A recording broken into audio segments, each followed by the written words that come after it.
Welcome back माय YouTube channel सिमां Brahma blog. खुलुमबाय रायजो राजाफोर। दिनैनि ब्लगानो जाहैदों नोंथांमोना जों बयबो मिथिखाबाय माने बिटिआर बिटिसि जोंनि बड'लेण्ड हालामावहाय इलेक्शननि थाखाय जेनाखि नमिनेशननि खामानिमोन, नमिनेशन बिलाइ गथायनाय खामानिमोन, बियो मैया जानानै थांबाय, फाइनालाइज जानानै थांबाय।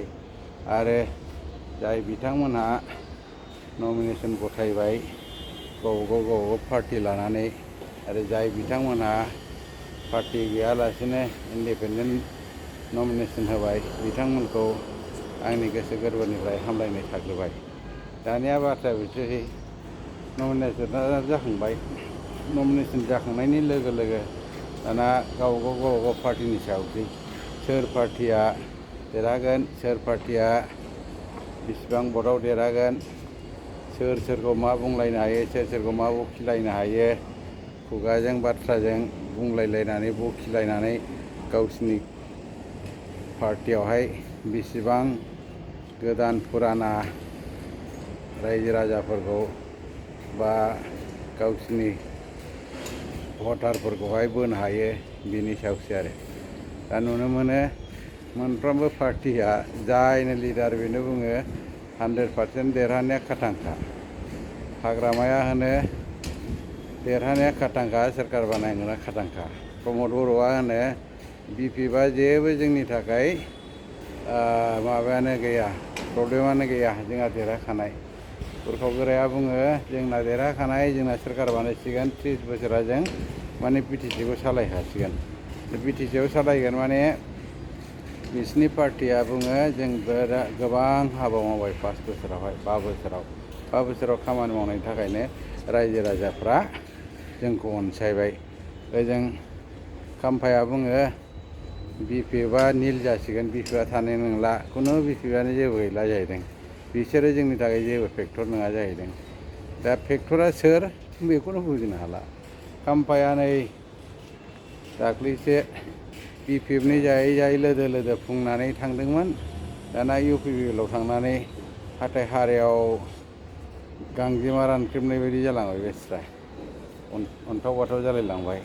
खुगाजोंल' बुङो माने देरहाखानाय देरगोन होननानै, नाथाय महरखौ नायबानो गोसो सिंनि बेमारिखौ मिथिखायो देरहागोन ना जेनगोन बायदि। गावनि गोसोखौ सेटिसफाइ खालायनो, रायजो राजाफोरखौ एसे उत्साह होनो थाखायल' माने बिथाङा माने देरहागोन होननानै बुंबाय थायो, देरहागोन होननानै देखायफ्लायो। देरहाथारगोन दा बे। ओजोंहाय फेरेंगा खुगायानो गिदिर गिदिर, गोदै गोदै आरो गाज्रि गाज्रिबो बुङो। बे आखलफोरखौथ' रायजो राजाफ्रा मिथिखासैगौ, गावसिनि आवगायनि जायनाखि नांजाबफानो थानाय लिडार बाथा सेरेबफ्रानो मिथिगौ। दा प्रब्लेमा बेनो, आं मैयाबो होनदों, इसिबां लिडार थानानै फेरेंगा, ओजों खाम्फा बिथांमोनखौ मोननै सिट होनानै मोननैयावबो जेनेब्ला साब्रैया खनसेनो लसखा। ओजों माखासे जायनाखि बियाबाव रायजो राजाफ्रा मोजां मोनाखै, जायखौ माने गावसिनि केन्डिडेट जाजानो लुबैयामोन, बिनि थाखायनो निर्दलीय बा इन्डिपेन्डेन्ट गसंनांलायदों। बे बियाबावबोथ' देरहाखायाना, मानो होननानै बुङोबा रायजो राजानि सायावसो इलेक्सनाव देरहानाया। रायजो राजाया जायखौ अनसायगोन, जायखौ मोजां मोननानै भट होगोन, बेसो माने देरहागोन। दा नुबाय रायजो राजायानो गनायखाथारा। जाय लिडारखौ, जाय केन्डिडेटखौ रायजो राजायानो गनायाब्ला माबोरै देरहागोन होननानै लानो हाखो? माने गावसिनि गोसोखौ सेटिसफाइ खालायनायल' आरो, जायखिजाया गोजोनथोंसैलै खुनुरुखुम भट जाखांनानै जाहाथे लोंनाय जानायाव एसे खम लोंनानै जायोबाबो उन्दुनो हायो, गोसोखौ मिथिखागौमोन आङो जेनगोन होननानै, बेबायदिल' जायै लोङैल' उन्दुनो हानायनिल' जाथोंसै, बेबायदि साननासो बखिग्रा जाबाय। आरो दा रायजो राजानि बा मिडियाफोरनि सायाव खाथियाव रायलायब्लानो साइजखौनो बुजिखायो, थार बुंदों ना नंखाय बुंदों, ना बिथाङा देरहामारगोन ना जेनगोन, बेखौ महर मुस्रिनि बिनि फेस काटिंआवनो मिथिखाथारो आरो दा बाराखौ मा बुंबावनो रावबोथ' जेनखाया गासिबो देरहानाया खाथांजोब 100%।